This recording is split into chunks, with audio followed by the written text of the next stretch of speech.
Alright, I want a nice long shot of a kid playing at the arcade thing. Yup, first shot we see. Just a drawn out, awkward look at a kid playing a game that's clearly not on. It'll be flawless. Oh good, Zack is here to tell us the plot. Everybody's excited about the class ski trip. Unfortunately, we don't have any money. And let me guess, it's up to our favorite 6 to solve this problem? I love how Zack's knee-jerk reaction is to sell real estate he doesn't own. Number 9 in a series. No, I think that's number 8. No, number 8 was when you sold the school to the Japanese. Now, if I don't come up with something quick, I'm gonna have to sell my parents' house again. I work closely with real estate. How has he had the legal standing to do either of those things? What's everybody else got? I'll sell my body to science. Hard no. I could charge lonely girls 25 cents to watch me flex my muscles. I'd line up for that. You can't be in here if you're gonna steal my lines! While Jesse derides AC's idea, I'm distracted by this dude. He is uncannily distracting. What are you doing? Before disclosing the winning idea, it's important to introduce James, who realistically portrays life as an undiscovered actor. James is going to learn the hard way that putting the check on the table means nothing. Zack proposes, they have a carnival, and the crew enthusiastically leaves James high and dry. Mr. Belding, surprisingly enough, has 0 issues with a carnival, but he does have some issues with Zack. Do you know what the letters F, F, D, and C mean? Fine feathered dogs and cats. Worst guess ever? F, F, D, and C are Zack's grades, and Mr. Belding wants to discuss these shortcomings with Zack's dad. My mother always comes to school. I mean, she's got her own parking space. She's also got no idea what kind of student you really are. If Zack's mom has her own parking space, logic would dictate that she's there a lot. And if she's there a lot, logic would dictate she would have ample opportunity to hear from Belding and Zack's teachers directly. Now, I'm no professor of logic down at the University of Science, but Mr. Belding is bad at his job. I want my mommy. We later see Zack's dad enter his room, and I want to point out some things. First, where did the computer sign and coat hanger go? They were there just last episode. Also, there were stairs there last time, too. Is Zack's house Hogwarts? Magic would explain how Derek Morris is able to end his phone call without pressing the end button on his Dynatac 8500X. Look, he just lulls it to the side. And then later, he simply puts his finger over the mouthpiece at the end of the call.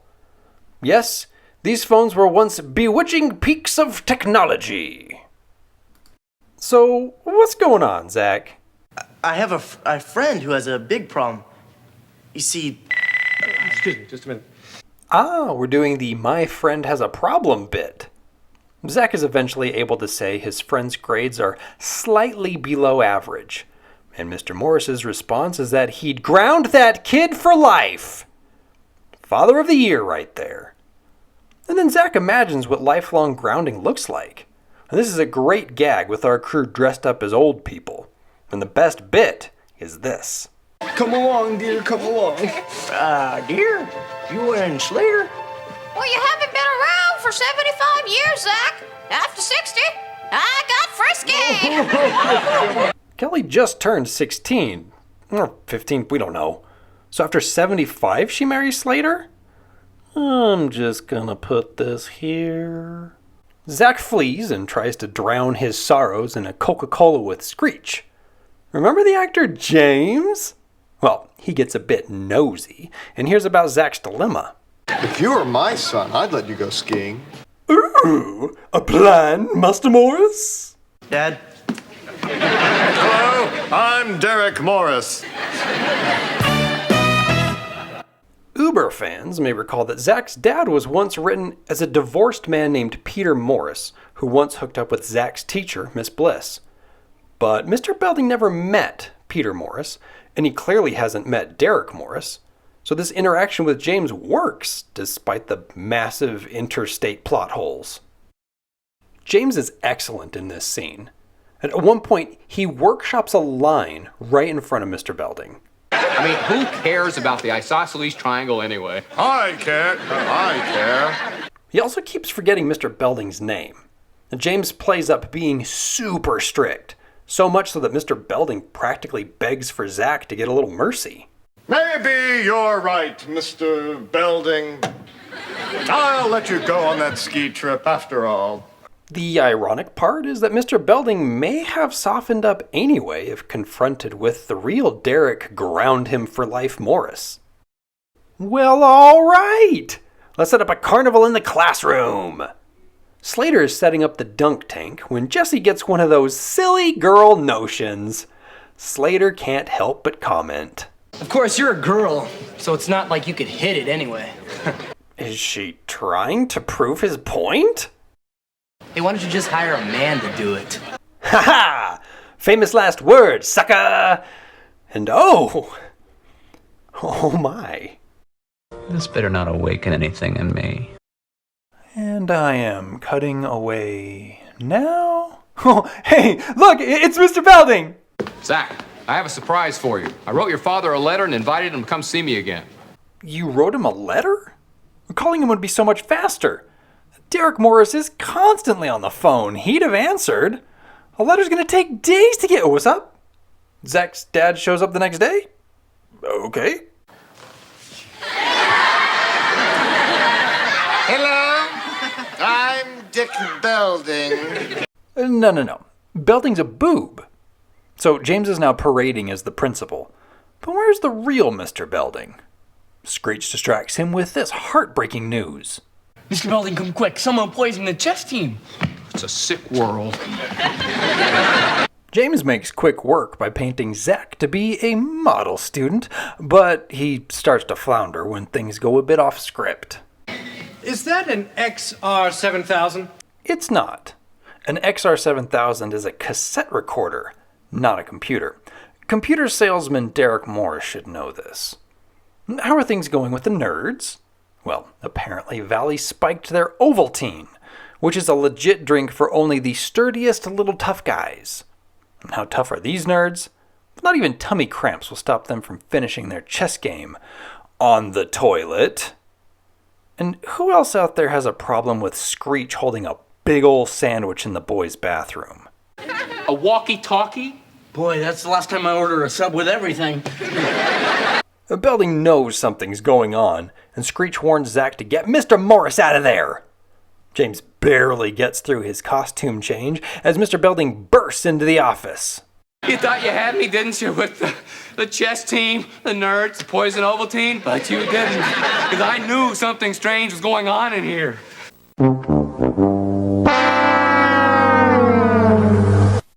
Well, holy crap.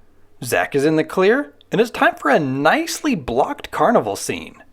Slater is killing bros in arm wrestling, right in front of the dart game. Well, that seems dangerous. And if you look to the left here, you'll see one of those hats with a tiger tail on it. Now, Jessie wants Slater to fake being weaker so as to not scare off potential weenies. You're mine. And then she clearly cheats just to make Slater look like a fool. You're not so tough. Now, first off, You're mine. is what we were all thinking here. Yes, we were all thinking it.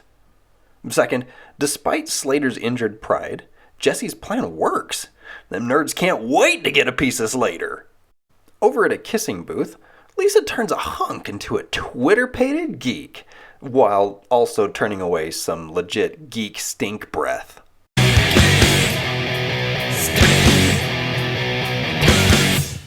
Zack is running the Guess the Cup game, and the episode speeds up so as to make it impossible to follow along. Doesn't matter to this dude. Now, since the camera angle changes for the speed up, I doubted that the ball actually moved to the first position, so I slowed down the tape. I watched Zack's hands 4 or 5 times, and I found, yes, the ball does travel from the middle to the first cup. It was kind of a waste of time, but now we know, right? Attention, please! Get your tickets now and be the first ones to sink Mr. Belding in the dunk tank! So, who's gonna get the first shot? How about Zack's dad? Yeah, Zack's dad, who was just lurking around the school to close that hot computer lease for Mr. Belding. Of course, the two finally meet, and Zack is in trouble. The episode ends at Zack's house with the beginning of a lecture. You used to tell me everything. What happened to us? Excuse me, son. Remember back when Zack called Nikki in the middle of a presentation to teach her about friendship? Well, he does the same thing to his dad. Zack? Is this the only way I can get through to you? To steal from a Malibu Sands episode? Busted! The two Morris men have a heart-to-heart, and when a big work opportunity presents itself, Derek chooses fishing with his son. Aww. You still don't get to go on the ski trip. John Sanderford played Derek Morris. No, that's Peter Morris. No, that's James. Come on, video. There we go. John Sanderford played Derek Morris. He appeared in 132 episodes of the soap opera Ryan's Hope. His numerous on-screen appearances include Prison Break, Murphy Brown, and is Jennifer Aniston's dad in the first Leprechaun. He has the honor of playing a lifeguard in Baywatch, but then a hardened drug lord killer in Baywatch Nights.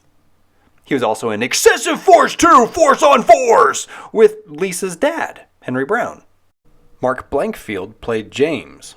He's a comic actor probably best known for Blinken in Robin Hood, Men in Tights. Mark started in a group called Low Moan Spectacular, which landed him a spot in the sketch show Fridays, an SNL knockoff. Decades of work include appearances in Night Court, Sabrina the Teenage Witch, Dracula, Dead and Loving It, and Arrested Development. What did you give me?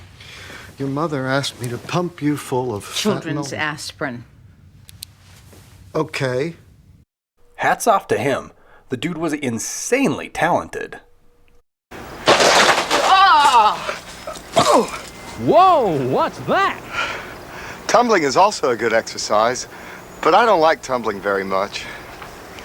James returns in a later episode. In 2 of the new class? I could charge lonely girls 25 cents to watch me flex my muscles.